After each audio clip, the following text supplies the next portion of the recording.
Hi guys! Welcome back to our channel. Ayan guys, so today's episode is magre-review po tayo ng bagong Yamaha scooter. Classic scooter from Yamaha. Ito po ang Yamaha Fascio.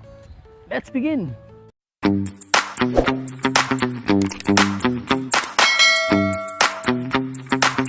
Well guys, so ito pong ating Yamaha Fascio na i-review. Ito po yung kulay red na variant nila. So meron tong tatlong colors guys, color variants. Ito yung white, meron silang cyan blue, at saka itong ating red color. Guys, so wag na natin patagalin, magsimula na tayo. So dito tayo sa bandang harapan. Ayan, so ito ang kanyang headlights. Right. Ang maganda kasi sa headlight ng Fascio guys is para na rin siyang yung nasa Vespa.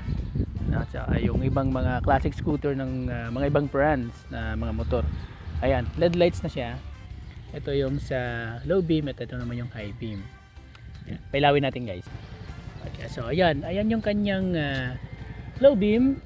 Then ito naman yung high beam. Ayan. Ang ganda ng kanyang LED lights guys, no. Ayan, naka LED lights na siya, hindi na yung naka old yung old na old school na halogen type. Ito is talagang modern type na classic scooter. Ayan. So tingnan naman natin yung kanyang front cowling. Ayan, oh. Ito yung sa side. Yan. So as you can see, parang pag ganun yung yung kanyang headlight. Ayan, oh. Naka-forward siya guys. Ito yung kanyang stock na levers. Yan, parang yung usually nakikita natin sa mga Mio na mga scooters. Ito. Pero ang maganda dito guys, yung kanyang hand grip. Ayan, oh, naka-classic design na. So hindi ka na kailangan magpalit ng classic na design na hand grip. Pero kung gusto mo magpalit ng mga other colors, yung mga brown, yan, yung coffee brown, yan, depende na rin sa iyo guys kung gusto mong palitan, kung saan babagay yung kulay sa motor mo. Ito sa akin guys, okay na ako dito sa black. Then dito tayo sa kabilang side. Yan, so ganun din. Ayan, so pa-forward yung kanyang headlight. Talagang classic na classic, ano. Ito yung usually na nakikita natin sa mga brake levers ng mga Mio scooters. Yan, meron siyang lock, diba? Ito maganda kasi nito guys is pag naka yung pa lean ba tawag doon, yung kalsada, gusto mong mag park ng naka side stand, so yan, magbe-brake yung sa likuran. So ito yung maganda, yung isang magandang features ng Yamaha scooters. Ayan, so naka hybrid, yan, blue core hybrid. Ayan guys, so before ko to nakuha ang unit na to guys is nag-discuss sa akin yung clerk nung pinagkunan kong dealer. Ang sabi ng clerk sa akin guys is before sila nagbenta nito is nagkaroon sila ng seminar regarding this motorcycle. Ito palang motor na to guys is hybrid scooter. Pag sinabi mong hybrid scooter guys, para din yung kotse na meron siyang electric at saka gasoline. So in a certain kilometer per hour na takbo mo, gumagana yung kanyang electric na scooter. Parang electric scooter siya. Kasi ito gas and electric scooter. So parang yung nakikita nating electric scooters na hindi mo na kailangan maggasolina. But this one guys is hybrid. Hybrid means dalawa, combination. So meron siyang electric power engine at saka meron din siyang gas type engine. So yung electric niya guys, ang pagkakasabi ng clerk ng dealer na napagbilan natin itong Fascio is pag tumatakbo siya ng 30 kilometers pababa, electric lang yung gumagana sa kanya. So hindi siya gumagamit ng gasolina. Pagka lumagpas na ng 30 pataas, yun, doon na nagfa-function yung kanyang gas. Ayan, ang galing, no? Tayo sa front guys, ito yung kanyang plastic dito sa harapan, para siyang wrinkle or parang magaspang. Ayan, so dito yung Yamaha logo, tapos ito yung F, it means Fascio, yung Fascio logo. Tapos ito yung kanyang signal lights. As you can see guys, yung signal lights niya guys, saka yung headlight, para siyang oblong, no? Ayan, ito mas oblong, para siyang hotdog talaga. Ito is hindi gaano. Pagka yung shape kasi na oblong guys, talagang ma-determine mo yung motor na classic yung design. Ang ganda, napakaganda yung pagkaka Na-amaze ako sa motor to guys kasi magaling yung design ng motor na to guys. Ayan oh. Tingnan nyo. Ang galing oh. Pero ano lang, halogen type lang yung kanyang bulb sa loob. Pwede naman natin palitan ng mga LEDs na mga ilaw. So ito yung kanyang front na ayan, tapaludo. Tapaludo yung tawag niya. Usually malaki talaga yung tapaludo yung harapan. Ayan. Okay. So ito yung kanyang shock sa harapan. Telescopic type yung shock sa harapan. Dual. Hindi katulad ng Vespa guys no, na talagang single type lang yung kanyang shocks. At saka maganda siyang tingnan. But this one guys is okay na. At nakakapagpaganda nito guys is malaki kasi yung gulong. Ayan oh. Laki ng gulong guys. Para siyang gulong ng NMAX. Ganun siya kalapad. Naka-Dunlop na rin to guys. Ayan oh. Ayan oh. Scoot Smart. So Dunlop yung ating gulong. Medyo rin, mamahalin din yung gulong na nilagay dito sa Fasio. So talagang napaka-sulit na sulit yung presyo nito. Sa ngayon guys, yung market price na nito is nasa 90 plus na. Dati ay nilabas to bilang sa presyong 88,900 siguro. Ngayon 90 plus na. So tumataas talaga yung market price nito. Yung ganito siya kalapad guys yung gulong. Ayan. 12 lang naman yung sukat ng gulong na to, yung kanyang round 12, hindi katulad ng NMAX na 13. So okay na rin, at least maliit yung gulong 12 at 125cc lang naman yung makina ng motor na ito. Pero malapad yung gulong niya guys. Ayan, singlapad lang ng NMAX guys. Ayan, papakita ko sa inyo ha. Nasa na nga ba yung kanyang sukat? Ayun, 110 by 70 by 12. Ganun siya kalapad yung harapan. So doon naman tayo sa likuran guys. So ito yung sa likuran na gulong. Ayan. So Dunlop pa rin. Scoot Smart. Alright. So ganun din kalapad. Pero mas malapad yung sa likuran. 12 rin yung kanyang round. Ayan. So ito yung sa likuran. Hindi pala guys. Sorry. Hindi pala mas malapad. Kasing lapad lang pala ng front. Akala ko 120 yung sa likuran. 110 din pala. 110, 70, 12. Sana ginawa na lang nilang 120, mas maganda kasi medyo mas malaki ng konti yung sa likuran. Pero sige lang, pag gusto mo na magpalit ng gulong, yan, pwede mo siyang gawin ng 120 para medyo mas malapad-lapad ng konti. Maganda kasi sa malalapad na gulong guys is hindi kayo dihado sa mga malubak-lubak o sa mga maliliit na bato, baka may slide kayo. So ang makina pala ng motor nito guys is 125cc engine, hybrid hybrid yung na-mention ko kanina, na electric and gas type engine na to. Air cooled yung kanyang makina. Ayan. So ito yung kanyang tambutso. Okay, so fuel injected na rin yung kanyang fuel system niya guys. Ayan. So doon tayo sa kabila. Ito yung kabilang side guys. Ayan. So ito yung safety section niya. Ayan. So since na automatic drive itong ating Yamaha Fasio. Ito yung shocks niya guys. Ayan. Yung shocks niya guys is very normal na nakikita natin sa mga scooters, ayan, ng Yamaha. Ayan. So kailangan mo talaga mag-upgrade kung gusto mo ng mas magandang ride ng suspension ng motor. So yung likuran guys is drum brake at yung sa harapan naman ay naka disc brake. Sige, tingnan natin. Right, so ito yung kanyang brake. Yan, naka disc brake na yung harapan. Wala siyang ABS. Sadly, hindi naka ABS itong ating Yamaha Fasio. Hopefully soon na maglalabas na rin sila ng ABS na version ng Yamaha Fasio. So dito naman tayo sa bandang gilid. Ayan, ito yung bandang gilid. Ayan, right? So, ayan yung kanya sa harapan. Tapos ganun lang yung design ng cowling. Napakasimple, wala siyang maraming parang yung mga sharp na mga design ng kanyang cover. Napaka-soft ng kanyang cover. Para siyang wala kang makikitang sharp design, no? Yung hindi mo makikita sa yung usually na nakikita mo sa mga ibang scooters na ang dami mga sharp designs. Ito is parang yung mga edge niya guys is parang ganyan lang. So napaka para sa akin parang soft ganun. Paano ba paano bang sabihin yun? Alright. So ayan. So nakikita niyo guys yung stepboard niya. Ayan. Malaki-laki din naman yung stepboard niya guys. So ayan. So yung kanya tinatawag na dulay board.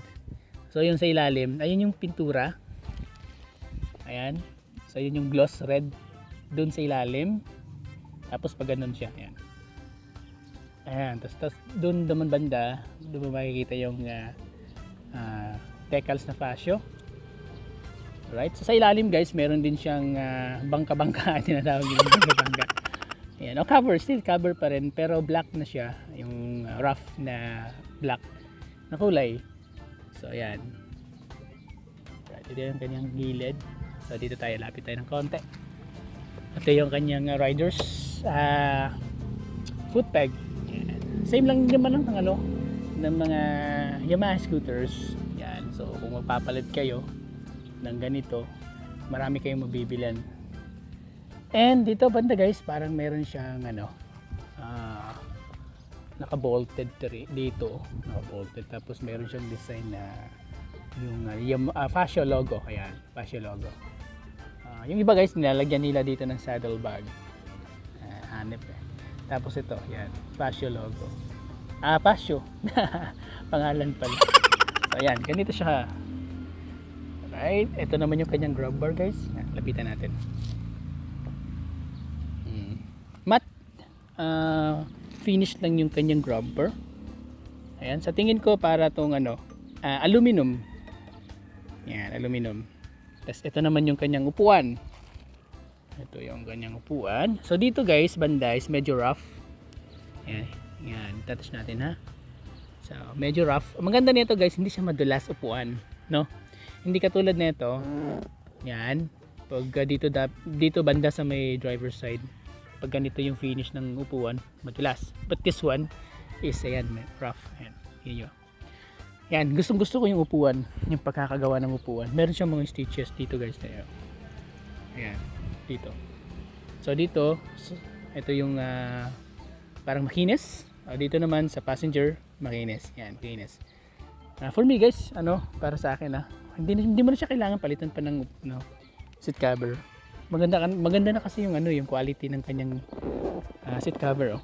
So sulit na sulit sa presyong mababayaran mo dito sa Fascio. Ngayon naman guys, dito naman tayo sa likuran. Ito. Yan, puro hotdog yung kanyang likuran. Ito yung taillight. Ito naman yung signal light. Yan. Yung taillight niya guys, ganun din, halogen type. Pwede mong palitan ng LED kung gusto mo. Pati na rin yung kanyang signal light. Ayan. So puro siyang pa-hotdog, yung oval. Ayan. Tingnan niyo yung design guys, di ba? Pag ganun yung design sa likuran, tapos pinarisa ng mga oval type na ilaw. Ayan. Ito yung kanyang tapaludo yan. Naka-for registration pa tayo. Tapos may reflectorized dito sa baba. At ayan yung gulong. Ganyan siya kalapad. Nandun yung CVT. And dito naman yung air cool. Ayan. So, punta naman tayo dun sa harapan guys. Before tayo dun mag-proceed sa harapan guys, tingnan natin dito sa kabilang side. Ayun yung shocks. Right? So, ito yung kanyang side stand. Ayan. Napit natin. Ayan. Side stand guys. Okay. So, dito yung kanyang battery guys. Dito nakalagay yung kanyang battery. Alright. So, maganda nito guys is meron siyang dalawang hook. Helmet hook. Ayan. Ito, isa sa harapan. At meron naman dito sa may upuan. Ayos ng kanyang helmet hook guys. So, meron siyang lock. Pero sa akin guys, hindi ko to lalagyan ng helmet. Magagasgasan dito. O kaya pamalengke hook. Ayan. O kaya pinamili hook. Pwede siyang pinamili hook. Pero sayang guys, magagasgasan dito kapag yung mga hard objects yung nilagay. Yung siguro mga pamalengke guys pwede kasi plastic. Tapos malalambot na mga objects lang. Gulay-gulay ganun, mga karne, isda. Pwede mong ilagay dito kasi napupunasan. Pero pag yung mga hard object, wag na guys. Masisira lang dito. Guys, meron namang open and close na compartment dito. Ayan, ganda tingnan nyo guys. Meron siyang parang lever dito para kung gusto mo siyang i-open. Ganda na-amaze ako sa scooter na to guys, promise. Okay. Ayan, tingnan nyo guys. Lagyan natin ang ilaw, ayan. So as you can see sa ilalim, sa loob, meron kayong makikitang power outlet. Yan yung 12 volts na power outlet. Kung gusto nyo mag-charge ng inyong cellphone, dito guys. So maglalagay lang kayo ng adapter dito. Ayan. Bibili kayo ng adapter na yung pang cellphone, charger. Tapos ito guys, nalalagay yung buong cellphone dito. Ito. Ayan. Wala ko ibang cellphone guys, itong cellphone ko. Yan, tingnan nyo. Sorry, hindi nyo nakita guys. Buong cellphone yung nilagay ko. Ayan, sorry lang. Ayan, sarado natin. Then sa kabilang side naman guys, meron ditong tubig. Nalagyan ng tubig. Nalagyan pala ng tubig guys. Ayan. Okay, bottled water guys ha. Ilalagay nyo dito yung plastic din. Huwag yung mga hard na mga yung mga usong-usong ngayon ng mga aqua flask, ganon. Huwag yung lalagyan yan guys kasi masisira yung paint dito. Sayang. Mga bottled water okay na. Lalagyan nyo dito. Tapos ito naman yung kanyang susian guys. Yan. Tanggalin natin itong susi. Okay, tingnan nyo may yung susian guys. Ayan. Sadly guys, hindi pa nag-release ng keyless itong ating itong Yamaha ng Fasio. Sa ibang bansa lang sila nag-release, particularly sa Indonesia ata o sa Thailand. Yan, meron na silang keyless neto. Ang ganda. Pero pwede nyo naman siyang pagawa ng keyless. Marami naman ang bibili. Siguro mga nasa 6,000 to 5,000 to 6,000 pesos yung keyless conversion ng Fasio. Pero ako okay na ako nito guys. Ito. Tingnan nyo. Ito yung kanyang off. Ito yung seat open. On. Ito yung pag gusto mong i-lock itong susian para iwas nakaw. Ayan, anti-theft. Ganito pag open ng upuan guys. Open natin yung itong upuan kung gaano ba kalaki ng compartment ng upuan. Alright, okay, so ito yung compartment. So may dala tayong isang buong laptop bag dito guys. Ayun, pasok na pasok yung buong laptop bag natin dito. Pero actually guys, tools to nilagyan ko lang ng tools. Ayan, so try natin ilagay itong ating helmet. Meron akong assistant dito.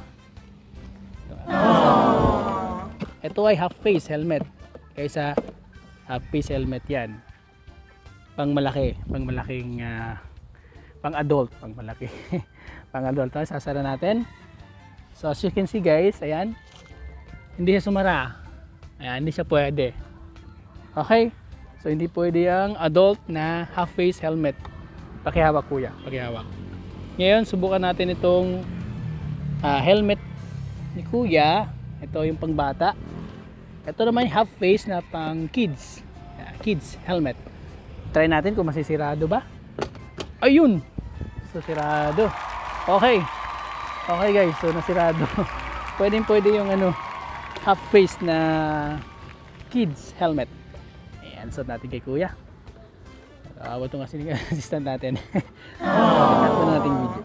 Alright guys, resume tayo. Ayan. So ito yung kanyang compartment yan. Yan na siya malaki siya guys Hindi siya yung typical na nakikita natin sa mga Mio Soul Eye o sa mga Mio Sporty na mga compartment. Ito malaki talaga yung kanyang compartment. Ayan, marami kang may papasok. Pasok na ito ating palang ayan, itong tools natin. And dito yung kanyang gas tank. Alright, so dito natin. Ayan, buksan natin. Okay, so meron siyang plastic na cover dito guys, buong buo. And kung sakaling magka-spill, dito pumupunta. Ayan. So may parang butas dito, so dito pumupunta yung kanyang gas kung magkakaroon ng spill.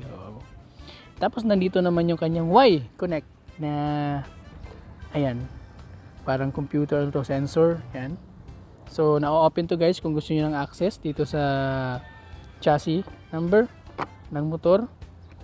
So ayan, hanip to guys. Napakaganda ng Y-Connect. So na-try na natin mag-install ng Y-Connect sa ating motor. Mo-monitor natin yung kanyang tawag nito, yung kanyang gas, kung saan yung location ng motor, yung maintenance, lahat meron siyang mga features dun sa Y-Connect na pwede nating ma-monitor regarding sa motor na ito. Ngayon naman, lastly, dito tayo sa harapan. Ito. Alright. So ang nakagustuhan ko nito guys sa kanyang panel board, ayan, digitized or digital na siya guys. Ayan. So yung iba guys, di ba analog type pa, but this one guys, ayan, naka-digital na siya. Lahat. Meron ka makikita dito mga icons guys. Try natin yon. Ayan. So meron ka makikita dito mga icons sa bandang ibabaw. Ito yung Yamaha logo. So nandito yung high beam, low beam. Ayan. So of course ito yung para sa check engine. Ayan. Off natin. Makikita natin yan. Pag in-on. Ayan. So mag-on ang it. Alright. So dito naman yung kanyang signal light o turn signals. So try natin yung hazard guys. Ayan. Okay. So dito naman yung kanyang sa start and stop system. Ayan. Kung gusto natin siyang i-on, i-off ang start and stop system. Meron siyang icon dito guys. Ito naman yung select.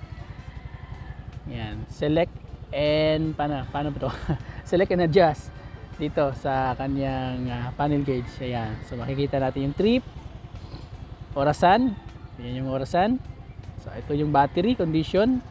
Makikita natin dito. Since nga pala guys na wala pala tong kickstart. Ayan oh. Ayan, wala siyang kickstart. Parang siyang NMAX din, Aerox, wala siyang kickstart. So ayan, kailangan talagang meron siyang battery na monitor natin. Dito hindi na natin kailangan maglagay pa ng battery voltmeter. So makikita natin. Ayan yung odometer natin guys, nasa 19 kilometers pang takbo. Tapos nandito yung gasoline gauge. Ayan. Tapos meron tayong makikita ditong assist. Ayan.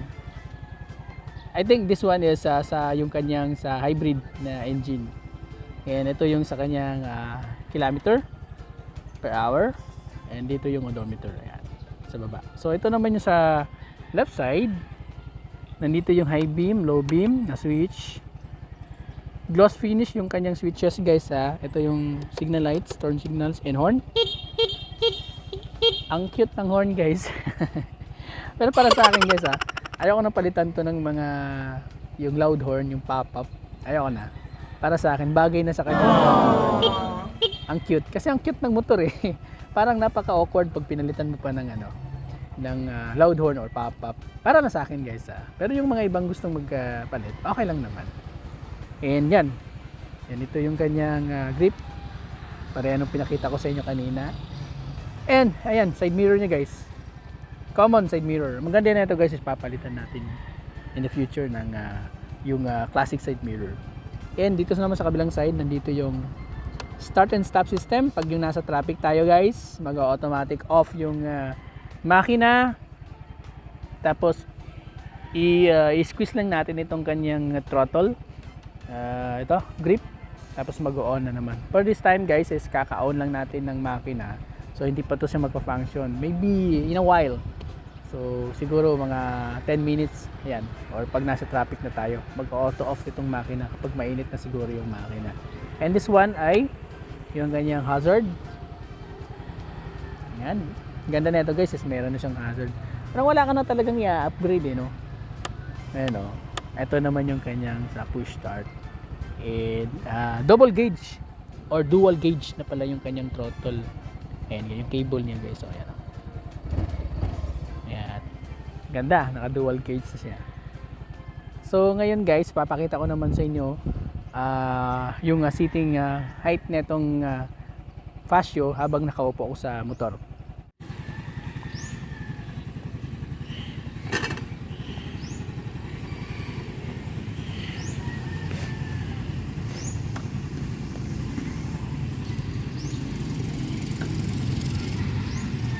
Yun guys, as you can see, yun yung ating sitting position.